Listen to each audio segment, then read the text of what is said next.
فرصة ذهبية. والصلاة والسلام على ذوات الأنفس القدسية المنزهة عن قدرات الإنسية، خصوصا على سيدنا وشفيعنا وحبيبنا محمد صلى الله عليه وعلى آله وأصحابه وسلم. أما بعد،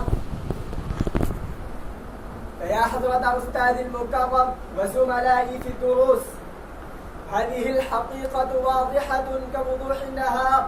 إن اللغة العربية لغة سرمدية نامية راقية خالدة باقية إلى يوم القيامة، لأن الله تبارك وتعالى أنزل القرآن على نبيه المصطفى صلى الله عليه وسلم في هذه اللغة العربية. والقرآن الكريم تبقي على مر الدهور والعصور، فكذلك هذه اللغة تبقي على مر الدهور والعصور، لأن الله تبارك وتعالى قال: إنا نحن نزلنا الذكر وإنا له لحافظون.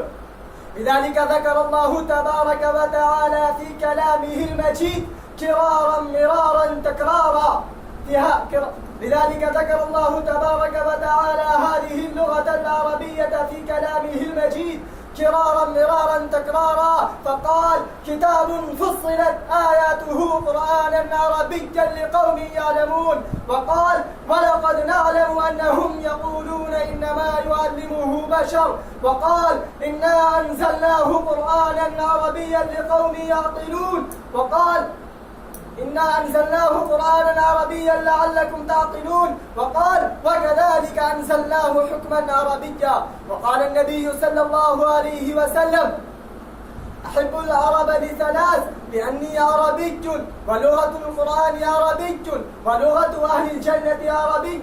وقال النبي صلى الله عليه وسلم: أنا النبي لا كذب، أنا ابن عبد المطلب، أنا أعرب العرب.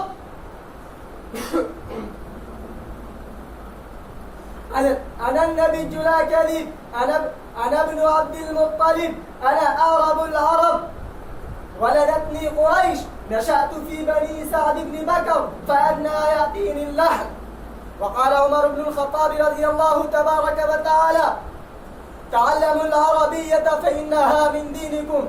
وقال عبد الله بن المبارك رحمه الله تبارك وتعالى: تعلموا العلم شهرا والأدب شهرين. وقال الشافعي رحمه الله تبارك وتعالى: على كل مسلم أن يتعلم اللغة العربية ما بلغ جهده.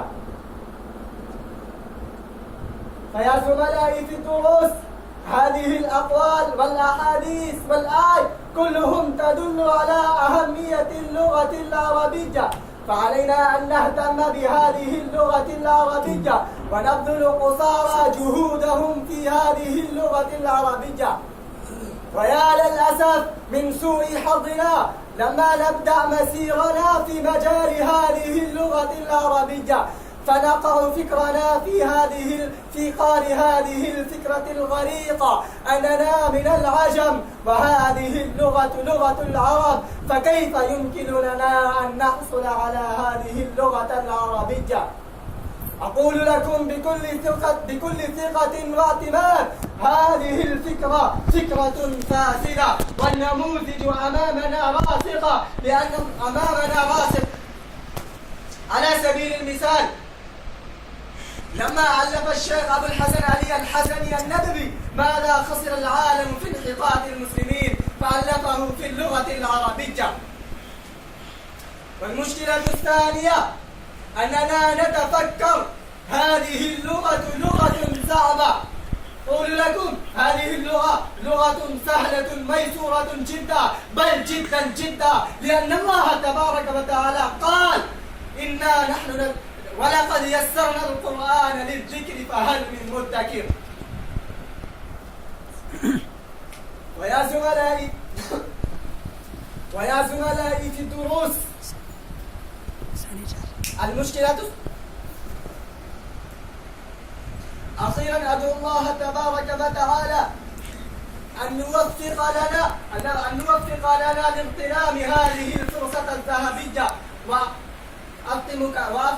وأختم كلامه بهذا الشعر: وسعت كتاب الله لفظا وغاية، وسعت كتاب الله لفظا وغاية، وسعت كتاب الله لفظا وغاية، وما ضقت عن آي به ورباطي، فكيف أضيق اليوم عن وصف آلة وتنسيق أسماء لمخترعاتي.